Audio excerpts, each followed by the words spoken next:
Temos estudado as parábolas do Senhor Jesus Cristo e hoje nós veremos um pouquinho mais deste conhecimento precioso que nós tiramos destas parábolas ministradas pelo Senhor Jesus Cristo. Eu gostaria de estudar com vocês hoje a parábola do rico e Lázaro, uma parábola intrigante, interessante, que aborda alguns temas que muitas vezes nós pastores somos questionados, tanto pelos membros da nossa igreja, quanto pelas pessoas de fora, que às vezes fazem perguntas em cima desta parábola, por causa de afirmações e frases que estão nesta parábola. Então eu queria te convidar a abrir no Evangelho de Lucas, no capítulo 16, a partir do versículo 19, eu farei essa leitura. Escuta a palavra de Deus, o que Deus fala através da palavra dele, porque ela é poderosa, ela é eficaz para nos salvar, nos santificar, nos aperfeiçoar, nos consolar, enfim, cumprir os propósitos de Deus na nossa vida. Então, façamos a leitura da palavra de Deus e na sequência nós vamos aplicá-la na nossa vida. A palavra de Deus diz assim: havia um homem rico que se vestia de púrpura e de linho fino e vivia no luxo todos os dias. Diante do seu portão fora deixado um mendigo chamado Lázaro, coberto de chagas. Este ansiava comer o que caía da mesa do rico, até os cães vinham lamber suas feridas. Chegou o dia em que o mendigo morreu, e os anjos o levaram para junto de Abraão. O rico também morreu e foi sepultado. No inferno, onde estava sendo atormentado, ele olhou para cima e viu Abraão de longe, com Lázaro ao seu lado. Então chamou: Pai Abraão, tem misericórdia de mim e manda que Lázaro molhe a ponta do dedo na água e refresque minha língua, porque estou sofrendo muito neste fogo. Mas Abraão respondeu: Filho, lembre-se de que durante sua vida você recebeu coisas boas, enquanto que Lázaro recebeu coisas más. Agora, porém, ele está sendo consolado aqui e você está em sofrimento. E além disso, entre vocês e nós há um grande abismo, de forma que os que desejam passar do nosso lado para o seu, ou do seu lado para o nosso, não conseguem. Ele respondeu: Então, eu te suplico, pai, manda Lázaro ir à casa de meu pai, pois tenho 5 irmãos. Deixa que ele os avise, a fim de que eles não venham também para este lugar de tormento. Abraão respondeu: Eles têm Moisés e os profetas, que os ouçam. Não, pai Abraão, disse ele, mas se alguém dentre os mortos fosse até eles se arrependeriam. Abraão respondeu: Se não houve a Moisés e aos profetas, tampouco se deixarão convencer, ainda que ressuscite alguém dentre os mortos. Vamos lá então, conversar um pouquinho sobre esta parábola. Esta é uma parábola interessante, porque esta parábola ela não foi tirada do nada. Jesus utilizava muito as coisas ao redor dele. A cultura, a natureza, aquilo que as pessoas estavam acostumadas a ver, a viver, a experimentar todos os dias. Muito antes dos dias de Jesus, existia um conto egípcio que falava a respeito de um rico que se vestia de púrpura e de um linho precioso. E existia um contraste nesse conto também com um pobre que vivia caído em sua esteira de palha. E aí então, esse conto egípcio foi levado para Israel pelos judeus de Alexandria. E isso se tornou parte do folclore judaico. Então era muito conhecido. E eles mudaram algumas coisas. E nesse conto judaico agora, o rico era um publicano, um cobrador de impostos, que havia morrido e daí foi para o inferno. E este pobre era um homem que estudava a lei, era um escriba pobre que foi ao céu. Então Jesus, quando ele conta essa história, ele está se referindo a este conto judaico, só que ele não coloca o rico como um pecador ou publicano que os fariseus colocavam e viam como alguém imperdoável.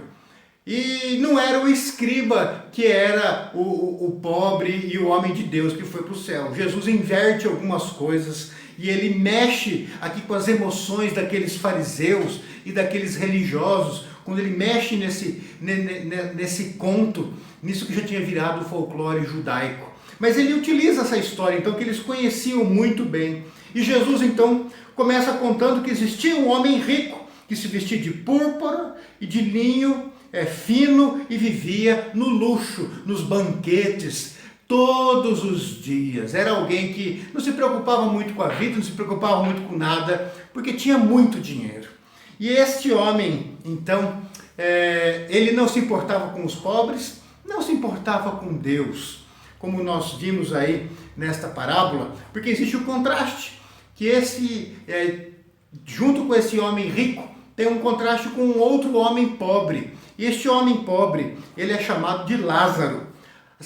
Esse nome Lázaro é uma variação, é uma forma abreviada para Eleazar, que quer dizer Deus ajuda. Então o rico é simplesmente chamado de rico, mas esse mendigo pobre é chamado de Lázaro, Eleazar, esse que Deus ajuda. Só que é interessante, porque esse que Deus ajuda, na parábola aqui que Jesus conta, é um mendigo que não conseguia nem caminhar, mas os amigos tinham que levar para a casa do rico, para frente, para a porta da casa do rico, para contar com as migalhas que eles recolhiam todos os dias do que caía embaixo da mesa, e eles repartiam aquelas migalhas entre os cães e os mendigos que passavam ali para pedir restos de comida.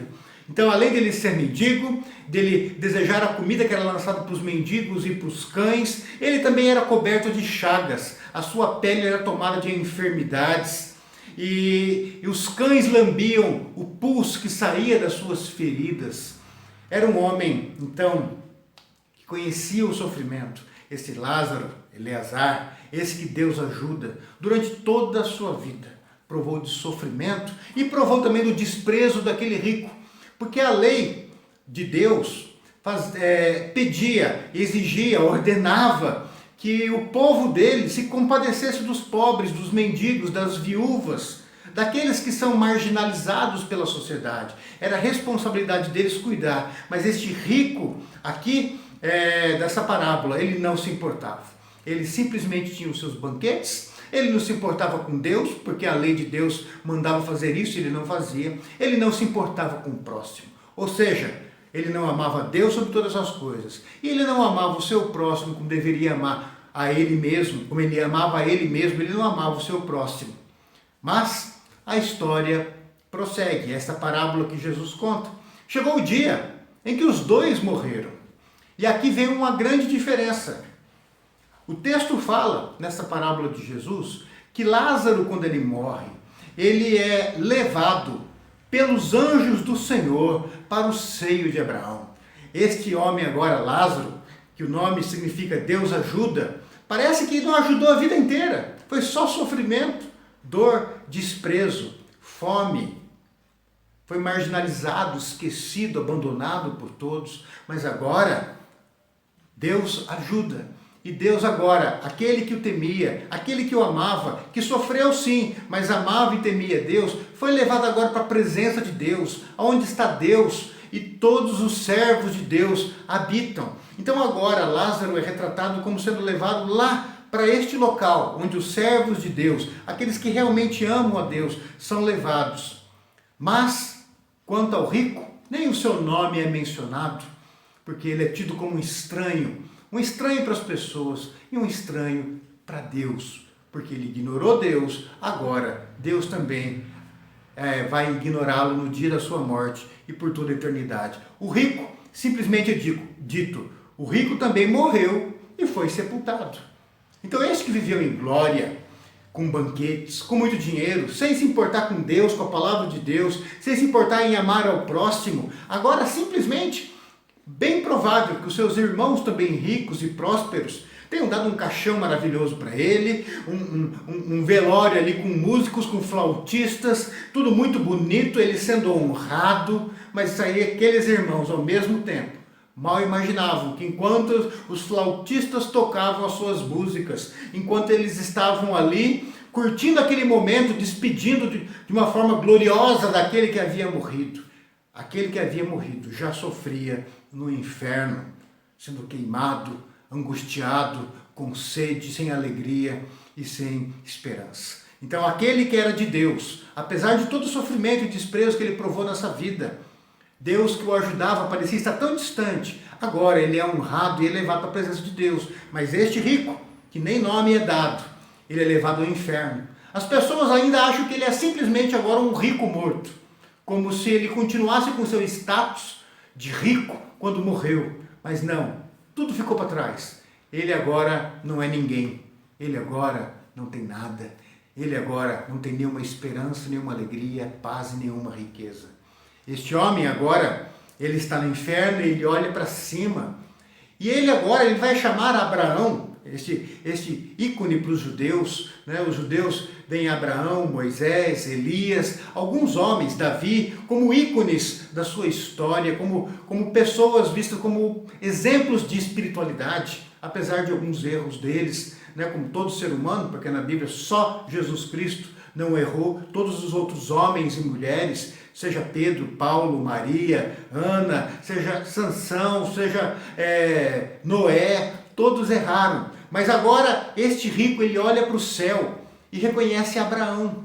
E por 3 vezes ele vai chamar Abraão de pai, porque ele era descendente de Abraão. E ele então agora olha para cima e fala: Pai Abraão, tem misericórdia de mim. E aí ele diz: manda que Lázaro molhe a ponta do dedo na água e refresque a minha língua. Olha só, a cabeça desse rico ele ainda não mudou. Ele vê Lázaro, ele sabe quem Lázaro é, porque ele chama Lázaro pelo nome, ou seja, ele não desprezou Lázaro ali na sua porta, porque ele não sabia quem era, um estranho. Não, Lázaro estava lá todos os dias. Ele sabia o nome daquele mendigo e ele sempre desprezou aquele mendigo. Da mesma forma que ele desprezava Deus e a palavra de Deus, ele também desprezava o seu próximo. E agora ele continua sendo o mesmo desgraçado. O que eu quero dizer com isso? Eu não estou xingando não, tá, gente? Porque ele vivia longe da graça, ele não tinha compaixão. Ele olha para pai Abraão, porque ele era descendente de Abraão, não porque ele respeitasse Abraão, porque ele não respeitava nem as pessoas, nem Deus, mas agora é um instrumento para que ele consiga algo que ele quer. Ele aprendeu na vida dele a usar as pessoas e agora ele está querendo usar Abraão. Ele fala assim: pai Abraão. E agora ele mostra a maldade dele. Manda que Lázaro venha. Ele continua, gente, vendo Lázaro como servo, como se ele, assim, eu sou rico, eu sou fulano de tal, rico. Eu, se eu for falar com alguém, eu tenho que falar com alguém grande. Eu vou falar com Abraão, não vou falar com Lázaro, que foi mendigo a vida inteira qualquer. Olha a soberba deste homem. Ele está no inferno, mas ele continua mal. Não houve espaço para arrependimento no coração dele. E Abraão aqui se volta agora a este rico, que nós não sabemos o nome, mas que ele representa muita gente, inclusive dentro das igrejas. Abraão agora se volta para ele e começa a sua frase dizendo assim: filho, lembre-se tal, tal, tal. Isso está no versículo 25. Ele reconhece que aquele rico era descendente dele. Mas Abraão não fica chorando e lamentando: oh meu Deus, eu estou aqui no céu e tem um descendente meu queimando no inferno. O que Jesus está nos mostrando aqui? Eu já vi muito crente falar: pastor, mas se eu for para o céu e tiver um parente meu no inferno, eu não vou saber lidar com isso, o céu não vai ser céu. Queridos, a mente de quem está no céu é diferente da mente de quem está na terra. Abraão olhou para um descendente dele, de alguém que era sangue dele. E ele chama de filho, reconhece que é parente dele, que é gente próxima dele, de sangue, mas ele ainda não está em sofrimento por causa daquilo. Ele vê o plano de Deus acima disso, ele vê a graça de Deus acima disso. E agora ele vai trabalhar, ele vai conversar com esta pessoa. Abraão não está em sofrimento porque tem um descendente dele no inferno. Mas Abraão agora conversa com este homem nesta parábola e ele diz: filho, lembre-se da forma que você viveu, das coisas que você teve. Agora Lázaro está aqui. Lázaro temeu a Deus, apesar de todo o sofrimento. Lázaro amou o próximo, apesar de todo o sofrimento. Agora ele está provando da fidelidade de Deus. Deus o ajudou, aquele que seu nome significa Deus ajuda. Ele está provando agora do amor, do cuidado, da graça, da compaixão que Deus tem daqueles que o amam, daqueles que se entregam ao senhorio dele como Criador e Senhor de suas vidas. Mas você viveu de forma irresponsável, em função do seu dinheiro. Você só teve glória, riquezas, coisas boas na vida lá na terra. Você não se importou com Deus nem com nada. Agora os papéis inverteram. Agora você está em sofrimento. E isso não vai mudar. E Abraão ainda prossegue e fala: além disso, entre vocês que estão no inferno e nós que estamos no céu, há um grande abismo. Olha o que Abraão está dizendo. Quem está no inferno não vai para o céu. E quem está no céu não vai para o inferno. Tem um abismo, uma separação. Deus colocou isso. Isso é imutável. Isto é definitivo. Isso é estabelecido, queridos, no momento que a pessoa morre. No momento que a pessoa morreu, está definido. A separação está feita e ela é eterna. Então, nós temos que pensar antes da nossa morte, na nossa eternidade. Essa vida que a gente vive aqui neste mundo, ela é um piscar de olhos, eu diria até que infinitamente menor do que um piscar de olhos, infinitamente mais rápido do que um piscar de olhos na eternidade, comparado com a eternidade. Mas esse milionésimo de segundo na eternidade que nós vivemos neste mundo, no planeta Terra, define a nossa eternidade, se é no céu ou se é no inferno. Abraão fala: não tem. Quem está no inferno não sobe ao céu. Quem está no céu não desce ao inferno. Deus colocou esse abismo e isso é imutável. E isso é para sempre. Aí então, Lázaro, agora no versículo 27, dá uma olhadinha comigo e fala assim: ele respondeu: então eu suplico, Pai, mais uma vez. Ele tentando seduzir e agora que ele está morto, agora está querendo chamar Abraão de pai. Por que ele não se comportou como um filho de Abraão enquanto ele vivia neste mundo? Mas ele chama Abraão de pai mais uma vez para tentar seduzir, a sedução da impiedade, a sedução do pecado. Mas ele mostra a sua corrupção mais uma vez. Pai, manda Lázaro ir à casa do meu pai. Ele não pediu para Lázaro. Veja o coração mal. Ele falou assim: Lázaro, eu sei que eu te tratei mal a vida toda, eu te desprezei, te deixei com fome, não cuidei das tuas feridas, mas tem compaixão de mim. Vai lá e fala para os meus irmãos que o inferno é real, que eles precisam amar a Deus, que eles precisam respeitar a palavra de Deus, que eles precisam viver de acordo com a vontade de Deus, que eles precisam amar o próximo. Fala isso para ele: Lázaro, tem misericórdia de mim, da minha família, apesar de tudo que nós fizemos para você, toda a indiferença que nós tratamos os marginalizados, os pobres, os enfermos. Não, ele não se volta para Lázaro, ele se nega a falar com um mendigo. Ele ainda via Lázaro como um inferior, como um mendigo, como um pobre, como alguém que deveria ser lançado fora e descartado. E ele se volta agora a Abraão, a quem ele nunca respeitou, a quem ele nunca se preocupou em seguir os passos. Agora ele chama de pai, mas ele mostra a sua imundícia mais uma vez. Manda Lázaro. Manda este imprestável, esse que foi mendigo, este imundo para lá avisar. Quem sabe meus irmãos vão escutar. Mas Abraão, mais uma vez, fala para ele, de uma forma exortativa. Eles têm Moisés e os profetas, que os ouçam. Olha o que Abraão está dizendo. Você está falando para eu mandar Lázaro, porque se eles virem alguém que voltou dos mortos e falar para eles, eles vão se arrepender, eles vão mudar. E agora, Abraão fala: não tem nada mais poderoso do que a palavra de Deus para quebrantar um coração. Pode aparecer um morto, um fantasma, algo sobrenatural, mas o que tem poder para transformar um ser humano, para fazer com que um ser humano morto espiritualmente seja avivado e se converta e se volte para Deus e passe a viver uma vida diferente, se algo pode mudar o ser humano, é a palavra de Deus. E eles têm a palavra de Deus. Quando ele fala aqui, eles têm Moisés e os profetas, ele está se referindo ao Antigo Testamento. Ah, pastor, então é só o Antigo Testamento que tem poder? Não, querido, é que não tinha o Novo Testamento naquela época ainda. O que ele está dizendo? Eles têm a palavra de Deus, eles têm a Bíblia, as Escrituras. É para isso que eles têm que olhar. Ah, mas eles têm negligenciado as Escrituras a vida inteira como eu fiz. Pois é. Se a palavra de Deus não pode quebrantar um coração, não vai ser um morto, um fantasma ou qualquer outra coisa sobrenatural. Pode mover, pode dar um medo naquela hora, pode trazer uma mudança, uma semana, um mês, um ano, 5 anos, mas não é uma mudança verdadeira, radical, definitiva. Não é um novo nascimento espiritual. Como Jesus disse para Nicodemos, um religioso. Nicodemos, chamando Jesus de mestre, aquela história toda, Jesus falou assim: para, Nicodemos, sabe de uma coisa? Se o ser humano não nascer de novo, ele vai para o inferno. Não interessa se é religioso, se é bonzinho, se é mau, se faz isso, se faz aquilo. Tem que nascer de novo. E Nicodemos, depois de muita conversa, fala: mas como isso? Jesus fala: olha, quem já nasceu da carne, quem já nasceu da mãe, quando a bolsa d'água rompe e veio a criança ao mundo, já nasceu da carne, mas tem que nascer espiritualmente para ir para o céu. E isso é obra do Espírito Santo. Só Deus pode fazer isso. E sabe, meu querido, é a palavra de Deus, que é o instrumento do Espírito Santo para nos quebrantar, para nos converter, para nos fazer novas criaturas.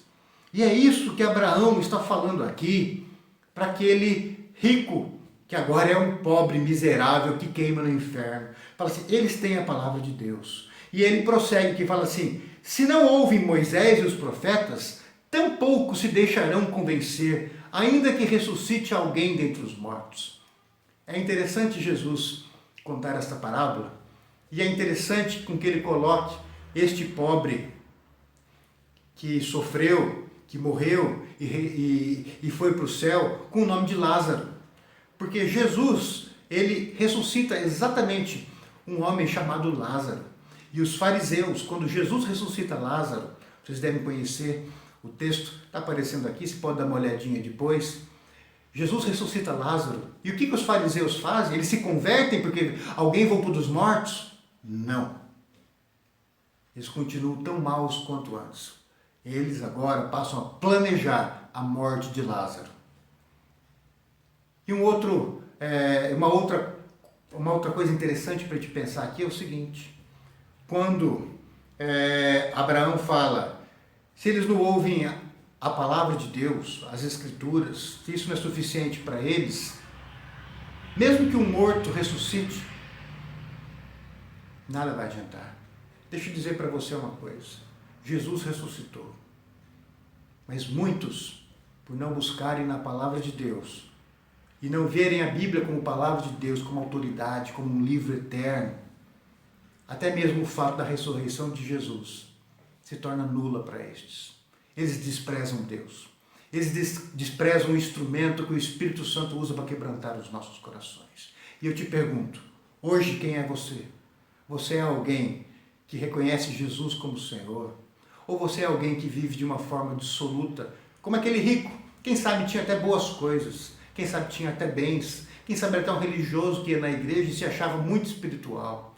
Mas onde está o teu coração? Você ama Deus? Você respeita as Escrituras e tenta viver de acordo com a palavra de Deus? Você ama o teu semelhante e cuida dele e dá para ele aquilo que ele precisa? Ou você está muito preocupado em fazer banquetes e curtir o teu dinheiro e achar que o teu dinheiro é para você mesmo e você não investe em vidas? Você investe no reino de Deus? Você dá o dízimo na tua igreja para que outros ouçam a palavra? Você investe em missões para aqueles que estão distantes sejam alcançados? Sabe de uma coisa? Tem pessoas marginalizadas em outros países que não têm acesso à palavra. Você não está indo, mas você pode investir para que outros possam ir.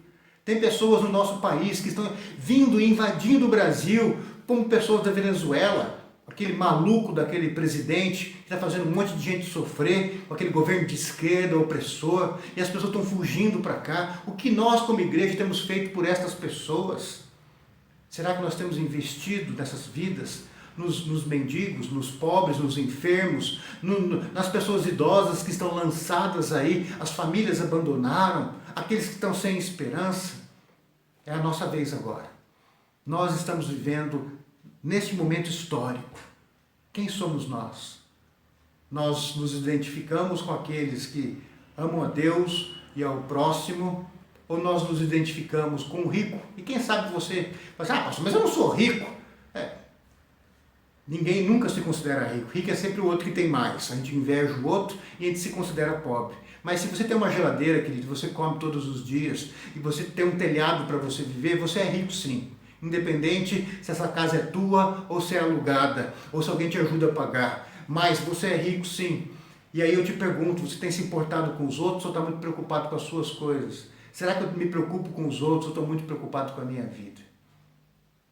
Olhemos para dentro de nós mesmos. Sabe por quê? Um dia chegará o dia da nossa morte. E aí eu te pergunto, o dia da sua morte, que eu não sei se está perto ou se está longe. Eu não sei se você vai chegar no final desse dia. Eu não sei se você vive amanhã. Deus sabe. Mas o que eu sei é que vai chegar o seu dia. E aí? Os anjos vão te levar para o céu, para o seio de Abraão, para você habitar lá onde os servos de Deus habitam, aqueles que amaram a Deus e amaram o próximo, aqueles que tinham prazer na palavra de Deus.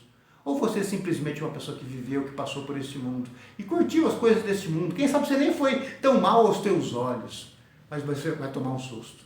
Porque se você viveu dessa forma, o final da tua história vai ser assim. Fulano de tal, nascido em tal ano, morto em tal ano, foi enterrado. Fim da história, neste mundo. Mas a história prossegue, agora, no inferno, por toda a eternidade. Pense nisso. Pense na sua vida.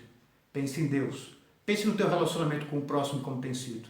Pense no seu relacionamento com a palavra de Deus. Porque as Escrituras Sagradas, a Bíblia, é a única forma e a forma poderosa que Deus tem para mudar a sua vida, a sua existência e a sua eternidade. Que o Senhor nos abençoe. Amém.